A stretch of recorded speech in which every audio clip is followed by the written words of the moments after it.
Queridos conselheiros, a atual fase da vida do Conselho da Diáspora tem a ver com a natural renovação das instituições, a reformulação do quadro global da rede da diáspora em geral e da sua ligação à realidade portuguesa, e ainda à própria mudança acelerada no mundo, na Europa, na CPLP, na Ordem Ibero-Americana, nas parcerias asiáticas, do Indo-Pacífico e em Portugal.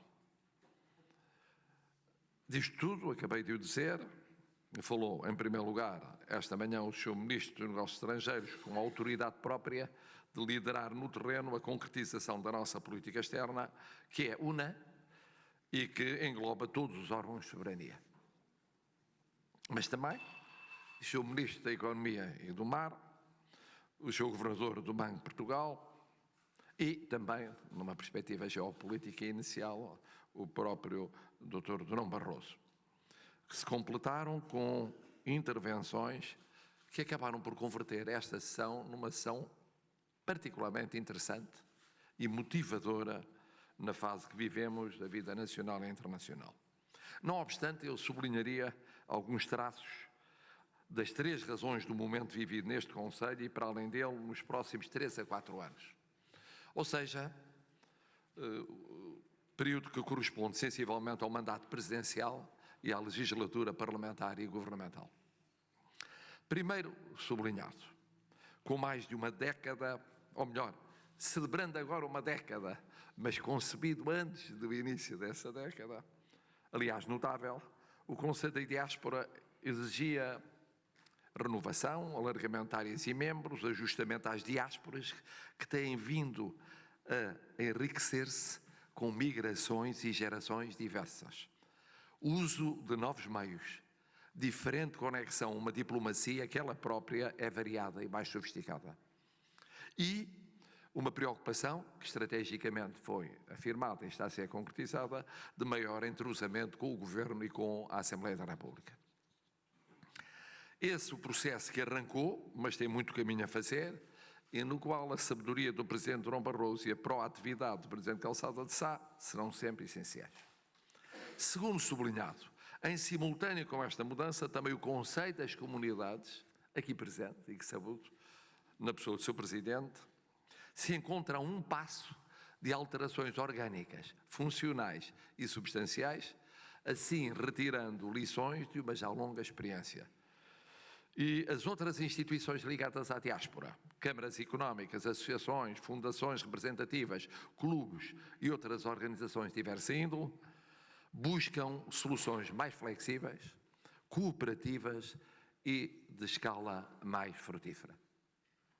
Numa palavra, é tempo de o que valeu e provou para o século XX e transição para o século XXI, se afeiçoar a desafios, anseios, dinâmicas e papéis que determinam revisões parcelares de projetos e de protagonismos, em particular na permanente conexão aos poderes públicos e à sociedade civil, ativas no território físico e no território espiritual como são comuns. À história, cultura, língua, educação, raízes, usos, costumes, se juntam agora de modo crescente dimensões científicas, tecnológicas, económicas, financeiras, sociais, ambientais, que já existiam, mas que se multiplicam, e até outras próprias da novíssima diplomacia e da novíssima existência um pouco por todo o mundo. Cabe ao Conselho da Diáspora acompanhar e intervir proativamente neste processo como parte qualificada do modo e pelas vias mais profícuas para antecipar oportunidades e potenciar sinergias que só beneficiarão o interesse nacional. Um exemplo disso é precisamente o acordo que acaba de ser aqui formalizado, depois de outros, entretanto, concluídos. Terceiro sublinhado, um pouco mais longo. Antes da pandemia, com a pandemia, antes da guerra, durante a guerra, com os efeitos da guerra, que todos sabemos ser tão global como a pandemia ou as endemias que estejam ou venham a emergir, o mundo mudou. A Europa mudou, bem como a CPLP, a Ordem Ibero-Americana, as parcerias asiáticas ou Indo-Pacífico e, claro, Portugal.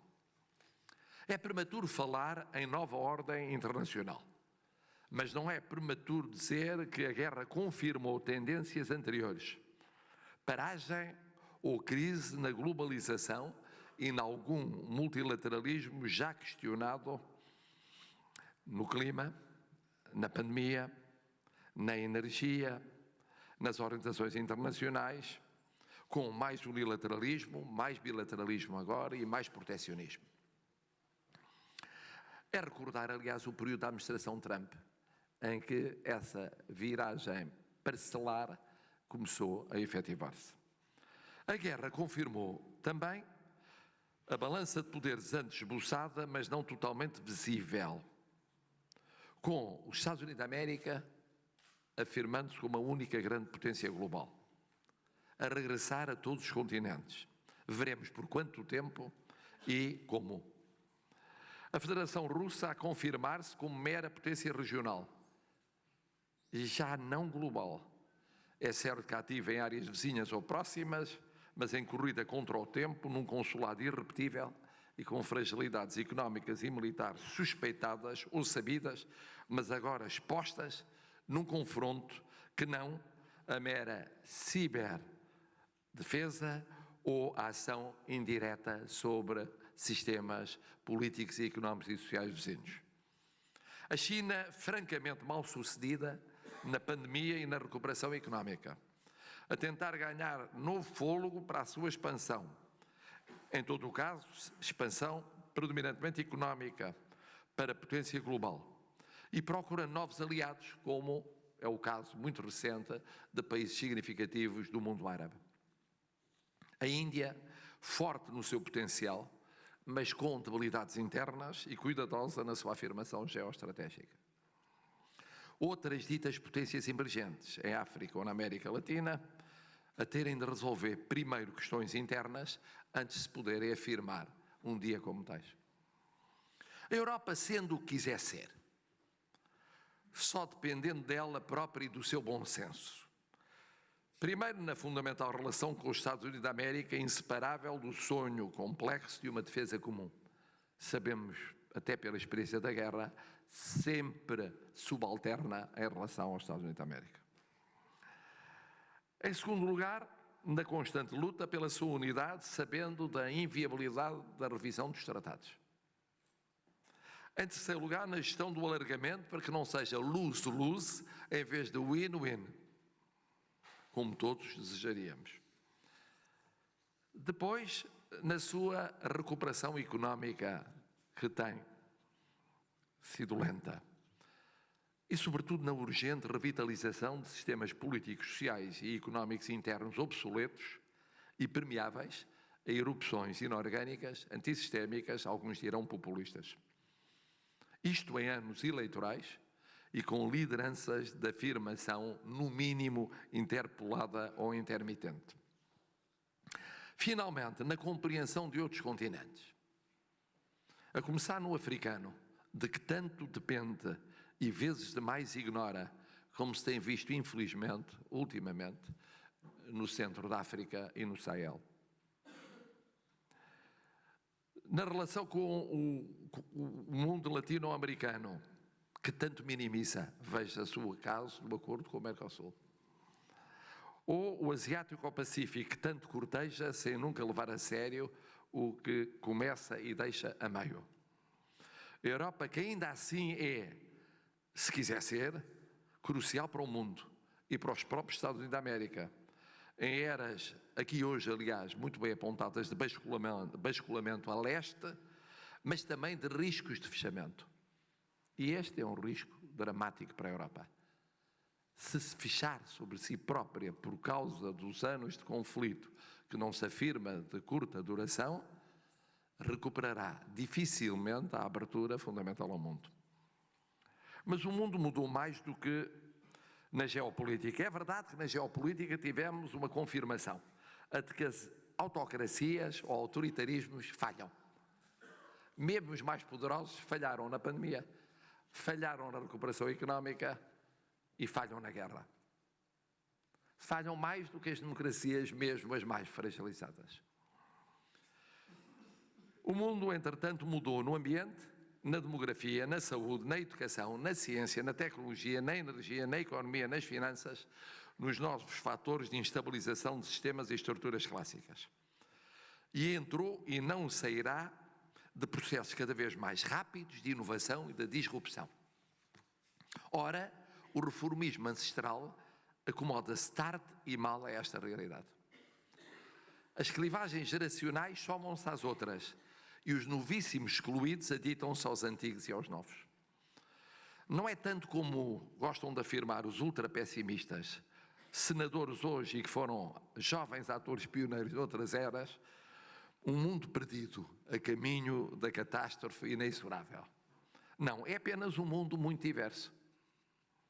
Só seria essa tragédia anunciada ou temida se não houvesse mudança de mentalidade, de percepção, de antecipação e de ajustamento. De nada vale alimentar a radicalidade da situação, que já existe, com os pessimismos radicais, de um lado e de outro, nos discursos no foro público. Há, pelo contrário, de racionalizar o que está quase totalmente emocional e a miúdo irracional. Isso é bem mais útil do que juntar ao emocional existente mais emocional. Observe-se o caso de democracias maduras, em que, além dos conflitos, que já são crónicos, entre legislativo e executivo ou legislativo e chefia de Estado, surgem conflitos entre legislativo e jurisdicional constitucional, quando o bom senso tornaria esse tipo de conflitos totalmente dispensáveis. E Portugal? Portugal não está imune ao emocional, como sabemos. Está mesmo num período bastante emocional. Às vezes ao irracional, às pulsões mais diversas. Tem, no entanto, a seu crédito quase 900 anos de história. Muito vivido, muito aprendido, muita sensatez subjacente à espuma político-mediática de cada segundo, muito culto da vivência pacífica, da segurança, do risco calculado, da moderação mesmo em clima universal adverso. Vivemos o tempo dos imoderados. E, no entanto, Portugal consegue alguma moderação no meio da imoderação.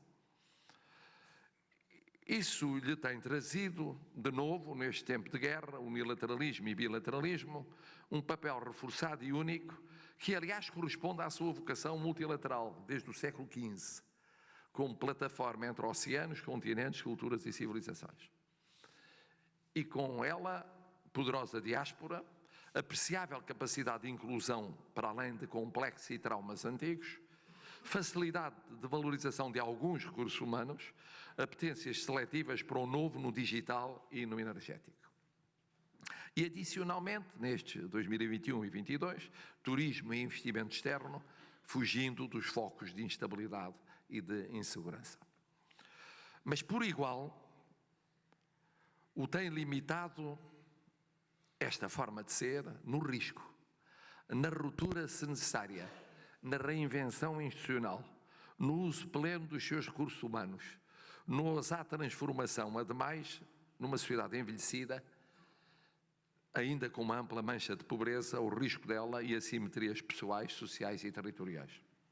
Envelhecimento e falta de coesão social são sempre limitações de tomo para ímpetos desejáveis de mudança, com o sentir defensivo de amplos setores populacionais.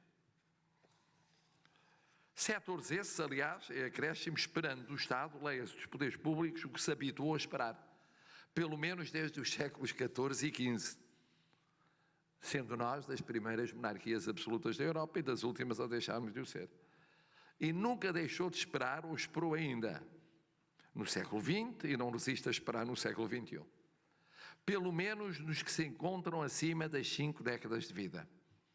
E até os que legitimamente anseiam por mais iniciativa não pública e mais sociedade civil, quando falam da óbvia e não concretizada tantas vezes prioridade ao crescimento económico, que deve acentuar-se até para permitir a ulterior redistribuição da riqueza, e apontam certeiramente para o papel nuclear da inovação, acabam por concluir eles, os mais liberais dos liberais, que inovação com o papel determinante do Estado. Ou seja, o estatismo mesmo nos mais insuspeitos anti-estatistas. Portugal, capaz de improvisos únicos e heroísmos singulares, se e quando urgente ou decisivo, dispensando-se a miúdo de heroísmos em tempos de bonança ou navegações tidas por suficientes. Votando, nos últimos 17 anos, o dobro das vezes em eleições legislativas, no seguro, mais do que no risco do diferente. Só disponível para escolher o diferente se seguro ou se esgotado o que foi mantido até ao limite. Mas, entretanto, subliminarmente desperto para o que é preciso mudar para não perder oportunidades e maximizar ensejos, sobretudo nos mais jovens protagonistas. Jovens e conhecedores do preço dos tempos perdidos. A renovação na nova diáspora, tal como as aberturas ao universo e a novíssima e criativa diplomacia, contribuem e contribuirão imenso para esse tempo que vai nascendo e tem de se acelerar. Vai nascendo na forma como o tecido empresarial e social parcialmente teve de se autonomizar de dependências públicas, teve de se fazer ao mar, à descoberta, mar agora no sentido metafórico do termo, à reinvenção com as crises, a pandemia, a guerra e os seus efeitos. Vai nascendo da forma como o digital, as energias renováveis, a ciência, a tecnologia, as novas afirmações de solidariedade social ou de força da sociedade civil estão a emergir. Mesmo quando se não nota, Portugal, vivendo esta contradição entre aquilo que é duradouro na procura da segurança e aquilo que vai mudando subliminarmente, está a mudar. E a querer, desta forma, compensar o lastro do que puxa para o conformismo e a empurrar as instituições públicas que, forçosamente, vão interiorizando e, em alguns casos, até acabando por pilotar uma mudança, esperando nós que essa mudança acelere no futuro e que não seja 50 anos após o 25 de Abril o regresso ao passado, ao já visto, à repetição do ensaiado com os retoques suaves no que está desenhado ou concretizado. E no mundo? Bom, no mundo todos nós temos a sensação, que eu sei que aqui foi ecoada também pelo Dr. Durão Barroso, de que as nossas potencialidades têm a obrigação de serem concretizadas indo mais longe. Mas, e no entanto, no quadro do mundo que temos e da Europa que temos, é Portugal, tantas vezes, decisivo em equilíbrios europeus, entre famílias políticas e na procura de núcleos duros para encontrar soluções para a Europa. É Portugal, com mais um ou dois, apenas, quem mantém viva a CPLP nos momentos mais dramáticos e depois consegue alargar essa situação a momentos menos dramáticos, num instante em que a CPLP é cobiçada e é atravessada por pressões muito variadas, africanas e não africanas. É Portugal quem insiste na ponte com a América Latina, a começar no Brasil. É Portugal que não desiste da Ásia-Pacífico, nem das orientações internacionais, mesmo as mais crescidas da reforma, nem da diplomacia em tempo de guerra, nem do multilateralismo, sempre que era possível e na medida em que é possível. Queridos conselheiros, aqui entra o vosso contributo. Aqui neste contexto tão desafiante para vós, para o Conselho, para Portugal, para os mundos que integramos, que no fundo é todo o mundo, e portanto para o mundo. Tenho a certeza que o vosso ânimo estará sempre à altura dos desafios enfrentados. O vosso ânimo e o vosso amor a Portugal, onde quer que viveis. Ao fim e ao cabo, o que aqui nos reúne tem um nome pequeno e, contudo, essencial na nossa vida. Chama-se Portugal.